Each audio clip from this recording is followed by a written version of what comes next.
Hey guys, welcome back to my channel, and welcome to my March wrap-up.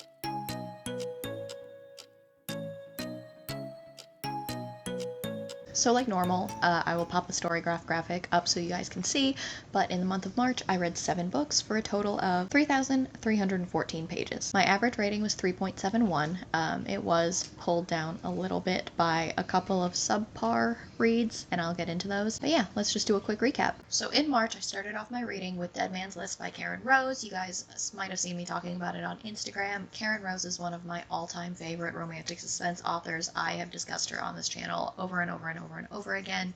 This is book 3 in her San Francisco series. San Diego series? It's in California somewhere. I don't want to get too much into the specifics of the story because it is book 3, but it does follow Kit McKittrick and Sam Reeves. They are a psychologist and a homicide detective that have kind of been circling around each other for the last couple of books, and they just kind of keep finding themselves in not great homicide investigations. So I ended up giving this a 4 stars, and it was one of my top 3 reads of the entire month, but it wasn't an amazing reading month for me, and I'll get into that later. But I've talked about this before. I love this book so much, and I am going to continue reading anything that Karen Rose writes. Next up, I finally picked up His Majesty's Dragon by Naomi Novik, and I wish I'd done it sooner. This is an alternate history Napoleonic War if there were dragons. So you follow, his name is Lawrence, I believe, and he is the captain of a ship for England, like in the Navy, and they find a dragon egg, an unhatched dragon egg, as they assume control of a French boat. And when this egg finally hatches, it decides to pick Lawrence as its chosen rider, and that is how you end up meeting Temeraire, which is the dragon's name. And in this world, if dragons exist, they kind of automatically get conscripted into the war because they're in the middle of the Napoleonic War and they're trying to defeat Napoleon. Hi, Amber. And so Lawrence and Temeraire are automatically shoved into training to trying to figure out how they're going to fight these battles as a brand new rider and very, very baby dragon. I ended up giving this 4.5 stars. I really enjoyed the humor. I really enjoyed Temeraire. He's delightful. I enjoyed the developing relationship between the two of them. I just thought it was really, really great, and I look forward to reading the rest of the series. I know I have at least the first 4 books. Next was Part of Your World by Abby Jimenez, and I think that I'm just realizing that I'm not a big Abby Jimenez person.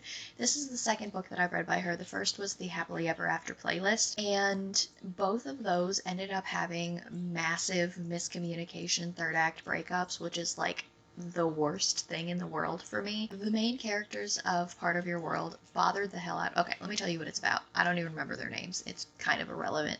The girl is a doctor. She's like an ER doctor, trauma doctor, at a city in Chicago? ? I don't know where it's supposed to take place. She is coming home from a funeral of her grandmother or great-grandmother or aunt or somebody. She breaks down in a ditch on the side of the road, and this very attractive man tows her out for no charge, and she ends up spending the night with him in a interesting turn of events.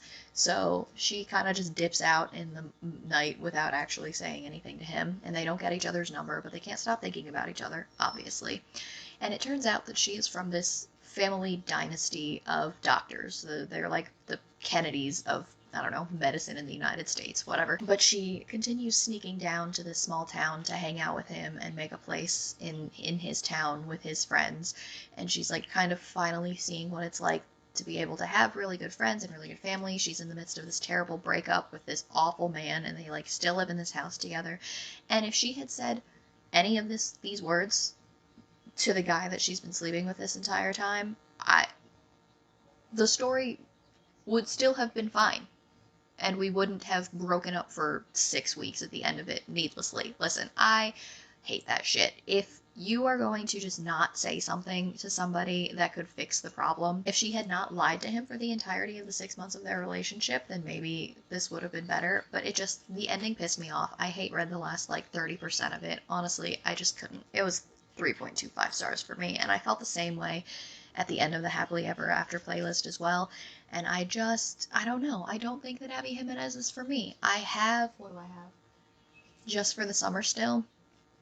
And I own it from Book of the Month, so I'm probably going to try and read it at some point, but I'm just not really looking forward to it. If that's how all of her books are going to end, in like a way that you could have just talked about something and resolved your issues, it's not my type of thing. I prefer other kinds of third act breakups that are not miscommunication. The vaguely negative trend continued because I picked up The West Wind by Alexandria Warwick, and honestly, this series started off so strong for me. I know it took me a while to read The North Wind, but eventually I ended up really, really loving it, and I recommended it to people. I really adored it. I liked Ren and I liked Boreas, and I liked their journey together. I enjoyed The West Wind as well, not nearly as much, just because I didn't really like Zephyrus as much as I liked Boreas. For obvious reasons, if you've read the first one, and so I didn't enjoy it as much as the first. And the South Wind just is the exact same situation, just two people absolutely refusing to talk to each other to solve literally anything, including the fate of her country. I don't remember her name, but she's the princess. I want to say Saphira. That's not right. It's S something. Princess. I don't know. She's the princess of this, like, desert country, and he's the North Wind who, for reasons unknown, works for her father, the king. He's a god, but apparently he needs employment. I don't fucking know. And so they used to be a thing when she was a teenager, which is a little ick because he lives forever and he's eons old, but he had a thing for her when she was 19.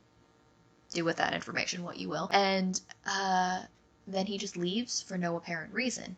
And a whole bunch of shit has happened to her since then. Like, her brother died and her father's sick, and she's given up on playing violin, which was like a really big deal for her, and she was like this violin prodigy and etc. And now all of a sudden the West Wind notice comes back unannounced and just shows up again, and she's dealing with all of this like PTSD from when he left. And it's been 5 years. Guys, she blames him for leaving, but never asks him why. She just like blames him for it, and then anytime the subject comes up, she's like, I don't want to talk about this with you. And he kind of does the same back to her. And they just continue to not talk. It's second chance romance, which is not really my thing to begin with. And I didn't really like either of the characters. And I just skipped like 15% of the book towards the end. I ended up giving it 3.25 stars again. I don't know. I'm still going to read the fourth book in the series, but for me, I think I'm satisfied if it ends with the first one, because Ren and Boreas, who appear, by the way, in the third book, and that was the best part of the third book for me, was when the main character, Amira? I don't remember her name. She goes to, like, visit Ren and Boreas, and so you see them in the midst of their happily ever after, and that was great, and that was the best part of the book for me. This one was supposed to be like vaguely Sleeping Beauty, vaguely The Minotaur and the Labyrinth, kind of. It wasn't really giving that for me. It was fine. I think it's for other people, and it's a me thing for sure. I didn't like it as much as the first one. I just realized I gave you guys an entire rundown on the third book, and I completely skipped over my thoughts on the second book, which I told you, just got done telling you that I also read. That was also in the month of March, and that was, I don't remember her name either. And Zephyrus, she's like in a nunnery, I guess, about to become a nun, and she's also their blacksmith. And Zephyrus is like, it's right after the events of the North Wind, so he's like cursed by his brother, and he's also a douchebag. And they just are kind of thrown together through events on a quest for a sword. Apparently, if you want to become a full initiate of this nunnery, then you have to like go on a quest that the mother person tells you to go on. And so she goes on one with like her worst enemy, who becomes a good friend, and then he just kind of joins in on the quest for funsies or something. And it was fine. I gave the West Wind 3.25 stars, and I gave the South Wind 3 stars exactly. They were just fine. They weren't anything particularly special to me like I thought that the North Wind was. I actively kind of disliked reading parts of the South Wind, whereas I made it through the West Wind, and it was fine, hence the 3.25 stars, but like, I don't know. I'm gonna read the last book, right? But we'll see how it goes. Then I read Phantasma for my workbook club. We decided to read Phantasma together because the next book was coming out. officially yesterday, I believe, or sometime this week. I don't know.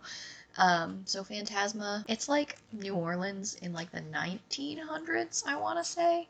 And you follow Ophelia, who is a necromancer from a line of necromancers, and her mom mysteriously just like drops dead in the first page. And so she like inherits her mom's necromancy powers from like her maternal line or whatever. They find out that her mom is in a whole bunch of debt and they need to try and get this money back or they're going to lose the estate. And her sister takes it upon herself, Genevieve, to go into Phantasma, which is haunted house slash escape room, but magical and deadly. And you have to like make deals with devils if you want to get out early, and you can make deals with devils to keep going, but like that's the worst thing that you could possibly do. And so Genevieve goes into this house, and Ophelia is concerned for her, so she also enters this house in this competition. And immediately upon entering, she meets Blackwell, who is a mysterious specter ghost type person in this Phantasma house, and he offers her a deal that he will assist her with all of the trials. She just has to help him find a way to escape because he's like indentured to this house. And obviously, sexy time shenanigans ensue. They fall in love with each other, etc. I loved the first 50% of this book. I really, really did. And then as the trials progressed, we got to the end, and the last like 20%, I feel like we could have added 100 pages. I don't say this often. I feel like we could have added 100 pages and it would have served the book better. I don't want to talk about the ending and give you guys any spoilers. There were a couple of things that I really raised my eyebrows at and did not expect. There were a couple of things that I was like, if you could have done this the entire time, why didn't you just do that from the beginning? And it was fine. I'm gonna read the second book, which is Genevieve's book. I'm probably going to enjoy it. I just wish that we'd gotten a little bit more from the end of this one. And I did end up giving it 3.75 stars. The last one is a part of my Green Ride Along that I discussed doing. So that was the third book in the Green Rider series by Kristen Britton, and then it's called The High King's Tomb. I don't want to talk spoilers in case nobody else is reading these or has read these, but in the third book, Kerrigan is fully a rider now. She is fully trained. She's considered senior at this point. King Zachary is engaged to be married to Lady Astora. And, it's kind of sucky for my own personal wishes of that romance, but it is what it is. They're both dealing with it. Obviously, you only see Kerrigan's point of view. They introduce a character that is very, I don't know, masked thief-like. I don't know what the comparison is there, but he's like a masked thief that people romanticize as like stealing from the rich and giving to the poor. It's not Robin Hood, though. They just think that he's sexy, and like the rich ladies think that it's like a whole sexy situation. I don't know how to describe it, but she is on pretty much a date with a setup for from her father. When she is on this date at this museum, the masked marauder person is robbing the museum, and she gets into a sword fight with him, and she's in a dress and she loses. It's a whole thing. All that being said, she ends up going on this very long journey with a brand new rider trainee that she has to mentor the entire way. It's a multi-step journey, and her typical shenanigans ensue. So she has to save somebody that has been kidnapped. She finds out a lot of truths about her own personal family and family history that she did not necessarily want to know, and she once again becomes a hero and is celebrated in the realm, and I gave this 4.25 stars. I definitely think it's an improvement over the first two.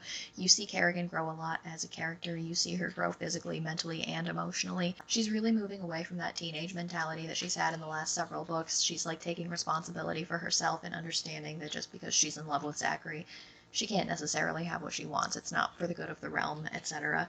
And so she's trying to distance herself from him, and that's part of the reason why she's so happy to go on this journey. She learns a lot of truths about her father that she didn't necessarily want to learn.